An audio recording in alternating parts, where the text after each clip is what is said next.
14h30 à Paris. Bienvenue dans votre rendez-vous derrière l'image. On prend le temps, comme chaque jour, de décrypter l'info à partir de photos qui font sens. Et cette fois, on va se rendre en direction de Los Angeles pour la 68e cérémonie des Grammy Awards qu'on va commenter avec vous, James André. Bonjour James. Bonjour. Séquence très politique hier soir qui mérite que l'on s'arrête dessus quelques instants. Oui, absolument. C'est vrai que c'est toujours un grand moment culturel. Et donc, hier soir, c'était très intéressant parce qu'évidemment, on sait que les États-Unis sont en ébullition. Et ce qui a commencé comme une cérémonie finalement très polie, avec notamment un humoriste à sa tête qui a fait le choix de rester très consensuel, a pris un virage assez radical après cette image que vous voyez, et donc qui est celle que j'ai choisie pour cette chronique, qui est donc une image de Bad Bunny, qui est donc une star du reggaeton, très clairement. Pour ceux qui ne connaissent pas, c'est l'artiste le plus streamé de 2020 à 2022, qui a sorti un album l'année dernière, qui est donc un énorme succès. Et à 31 ans, il est le premier artiste latino chantant en espagnol à obtenir donc ce précieux trophée, le Grammy Award. Et donc, il va prendre la décision au moment de recevoir ce prix, alors que on a vu évidemment sur le red carpet déjà sur les tapis rouges des gens qui avaient des pins avec marqué ICE Out. Donc vous savez, ICE, c'est la fameuse police anti-immigration américaine dont on a beaucoup parlé ces derniers temps. Et bien lui, il a décidé de dire tout haut ce que beaucoup d'artistes présents pensaient tout bas. Je vous propose de l'écouter. Avant de remercier Dieu, je vais dire ICE dehors. Nous ne sommes pas des sauvages, nous ne sommes pas des animaux, nous ne sommes pas des étrangers, nous sommes humains et nous sommes américains. Il prend des risques ? Oui. Voilà, une prise de position finalement assez ferme. Il n'y a pas de question à se poser quand on l'entend. Bad Bunny, quand il s'exprime ainsi, il prend des risques ? Dans une certaine mesure, oui, tout simplement parce que évidemment on est dans un contexte de polarisation extrême, et dans une semaine, Bad Bunny va notamment chanter à la mi-temps du Super Bowl, cette fameuse compétition de la National Football League. C'est toujours quelque chose d'extrêmement attendu, donc c'est toujours les plus grands artistes du moment qui jouent. Et là aussi, ça va être une autre première. Ça va être la première fois, là aussi, qu'un artiste latino va chanter à la mi-temps du Super Bowl.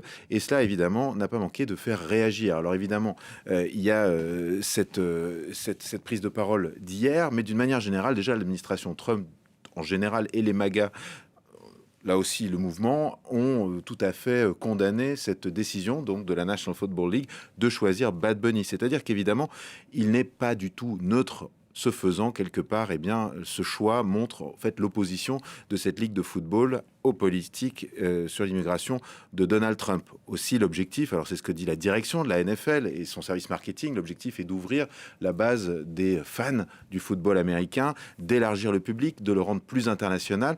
Et donc, ce choix de Bad Bunny, finalement, c'est un geste assez fort. Alors, dans l'administration, on le sait, Bad Bunny, en fait, a toujours eu des positions très claires sur la politique anti-immigration de Donald Trump. Par exemple, il a annulé toute la partie Amérique continentale de sa dernière tournée pour ne pas être un lieu de rendez-vous où des officiers de l'ICE pourraient venir arrêter des gens.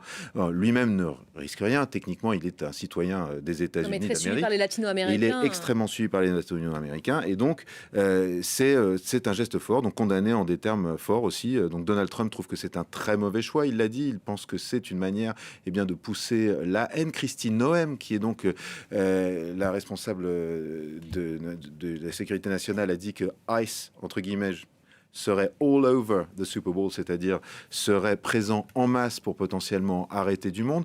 Donc la pression est très très forte. Alors très clairement, il y a extrêmement peu de chances. On ne voit pas comment Bad Bunny pourrait être supprimé de la setlist de cette mi-temps des Grammy Awards. Ça a été annoncé en septembre 2025. Ça a déjà provoqué une grande polémique. Mais en tout cas, ce qu'on peut dire, c'est que ça a été un moment tout à fait tendu sur le plan politique aux États-Unis, ce Super Bowl qui habituellement est quand même assez consensuel. Bon, lui, il s'élève contre la politique migratoire de l'administration Trump, mais il n'est pas le seul. Vous le disiez tout à l'heure, il y a un certain nombre d'artistes qui ont pris la parole hier. Oui, alors absolument. Donc hier, il y a eu plusieurs artistes. Il y a notamment Billie Eilish Eilish, qui elle aussi a utilisé son discours pour envoyer un message que je ne répéterai pas ici, car je serai bipé aux États-Unis sur ICE. Nous avons également Bruce Springsteen, la superstar, qui lui a fait autre chose. Il n'était pas, pour le coup, au Grammys. Il s'est rendu, lui, à Minneapolis pour faire un concert, notamment à l'appel avec plusieurs autres artistes. Là aussi, un concert anti-ICE, très clairement, avec pour objectif, évidemment, de mobiliser la population, de pousser des manifestations dans la ville. Et cela a d'ailleurs plutôt bien fonctionné. Plusieurs milliers de personnes se sont ralliées dans les rues de Minneapolis, cette ville qui est vraiment l'épicentre de cette situation avec ICE. Et d'une manière générale, on le sait, c'est vrai que le monde de la culture est généralement plutôt démocrate et plutôt opposé aux politiques de Donald Trump, comme on a pu le voir depuis en fait son premier mandat. On le sait à chaque fois, notamment par exemple pour les inaugurations, il n'est pas toujours simple de trouver des têtes d'affiche. On l'avait vu notamment lors de sa première inauguration en 2017. Bref, on va dire il y a de la tension. La tension qui, effectivement, persiste. Les artistes se mobilisent. D'anciens présidents, démocrates aussi, on l'a déjà largement commenté ici, sont sortis de leur réserve pour appeler les Américains à dénoncer les actions d'ICE. Est-ce qu'ils sont entendus? Est-ce que ces différentes étapes, ces derniers développements pourraient provoquer un tournant au sein de la société américaine? Mais écoutez, c'est difficile à dire. C'est-à-dire que pour l'instant, ce qu'on voit, c'est qu'on a des manifestations. Il y a eu des manifestations, je le disais hier, à Minneapolis. Il y a eu des manifestations à Los Angeles. Il y a eu des manifestations à New York. Mais il s'agit malgré tout de manifestations qui n'ont pas une très grande ampleur. Il faut quand même préciser que la météo est cataclysmique, on peut le dire aux États-Unis. Il y a un froid extrême. Et donc évidemment, cela et la marmotte est sortie, donc ça va encore durer plusieurs semaines. Ça va encore durer. Les fans de Bill Murray, Groundhog Day. Bref, donc oui, il y a une météo qui clairement est en faveur pour le coup de l'administration. Donc oui, ces images, on le voit, c'est Minneapolis, plusieurs milliers de personnes dans les rues, un mouvement peut-être moins suivi au niveau de l'ensemble des États-Unis. Alors j'ai consulté les derniers sondages. Si on prend un sondage, là pour le coup, qui date du 29 janvier, donc on est bien après à la fois la mort de René Good et d'Alex Pretty, donc on est vraiment...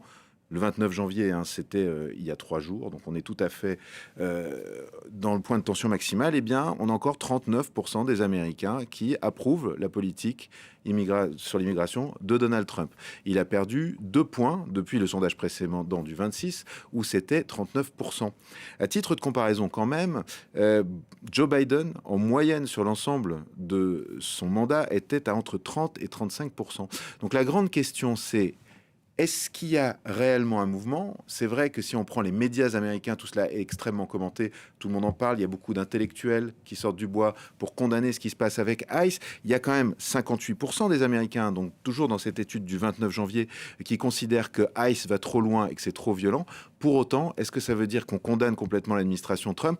On n'y est pas, on n'a pas des centaines de milliers de personnes dans les rues. Donc à mon avis, on va vraiment voir ce qui se passe au moment des midterms. Parce qu'il y a quand même une particularité par rapport à ce qui s'est passé, d'ailleurs, à Minneapolis également. C'était, vous vous en souvenez, la tuerie de George Floyd qui avait déclenché tout le mouvement Black Lives Matter. Là, on a affaire à 2 citoyens américains blancs.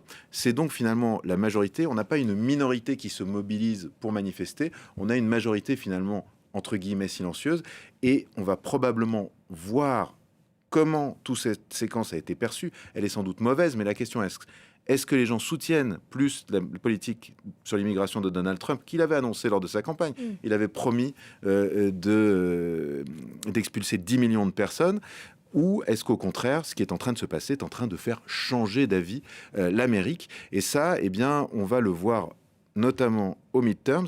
Et c'est vrai que je reviens 1 minute sur l'histoire du Super Bowl. Le Super Bowl, c'est vraiment quelque chose de très marquant. C'est-à-dire que certains observateurs voient le football américain comme le terrain, si vous voulez, de Middle America. C'est-à-dire que c'est peut-être c'est l'événement plutôt le plus regardé, républicain, mais c'est un événement extrêmement populaire. C'est un événement qui rassemble en fait toutes les classes sociales, toute l'Amérique en réalité, y compris l'Amérique profonde, y compris les MAGA, y compris tout le monde. C'est quelque chose qui est normalement tout à fait, je dirais peut-être consensuel, en tout cas très américain.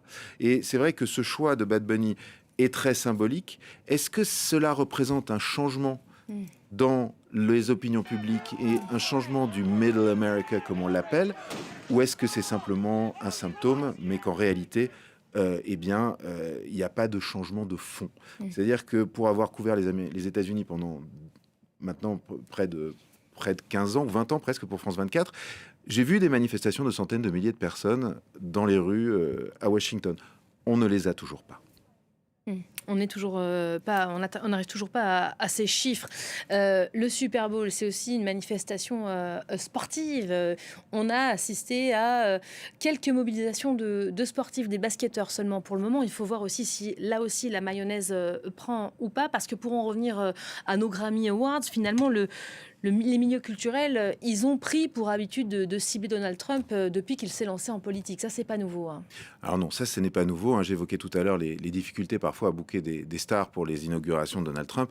Mais il y a quelque chose qui a été perçu par le monde de la culture comme une attaque directe dessus. Et c'est évidemment le Kennedy Center, cette fameuse salle de spectacle extrêmement connue à Washington, D.C., dont Donald Trump a pris le contrôle en prenant le pouvoir sur ce deuxième mandat, dont il s'est auto-nommé président de l'exécutif, qu'il a cherché à modifier, dont il a mis son nom dessus, et tout ça a été perçu évidemment comme une provocation. Donc ça, il a été annoncé il y a maintenant à peine quelques jours, c'était au moment de l'inauguration, enfin pas de l'inauguration, du lancement du documentaire Melania, donc par Melania Trump et Donald Trump le 29 janvier, eh bien il a annoncé qu'il allait fermer le Kennedy Center pour 2 ans et qu'il allait y avoir des travaux de rénovation complète sur le bâtiment. Alors, ce qu'il faut savoir, c'est que ce bâtiment a été restauré déjà. Les restaurations sont terminées il y a 2 ans pour un coût de 250 millions de dollars. Et bien, Donald Trump, qui veut toujours en faire plus,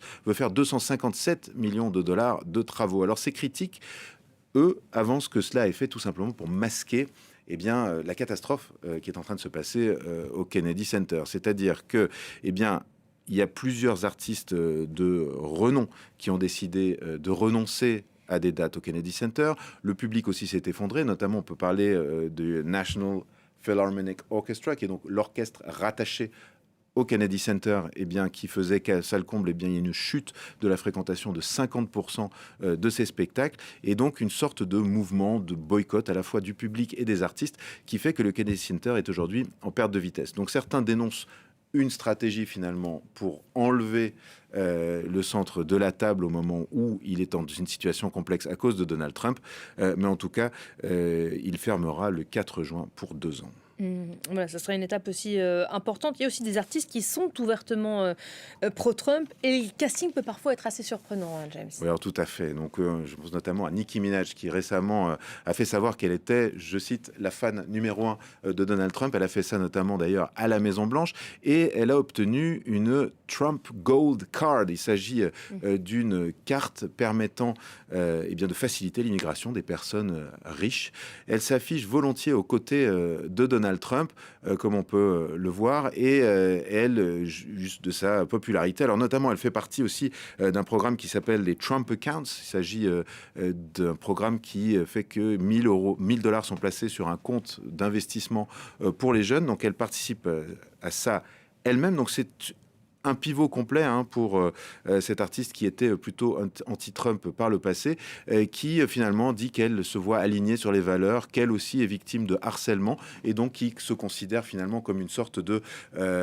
qui se considère comme proche de Donald Trump dans sa situation de tous les jours. Il faut noter aussi, et ça beaucoup d'observateurs le disent, pas elle, mais que Kenneth Petty, son mari, est évidemment visé par une procédure, notamment en harcèlement sexuel, et qu'elle potentiellement travaille à ce que lui puisse être blanchi dans cette affaire, puisqu'il est notamment sous un contrôle judiciaire qui l'empêche de voyager, ce qui ne l'arrange pas. Mais ça, elle n'en a jamais parlé, elle directement. Quoi qu'il en soit, elle s'affiche volontiers aux côtés de Trump.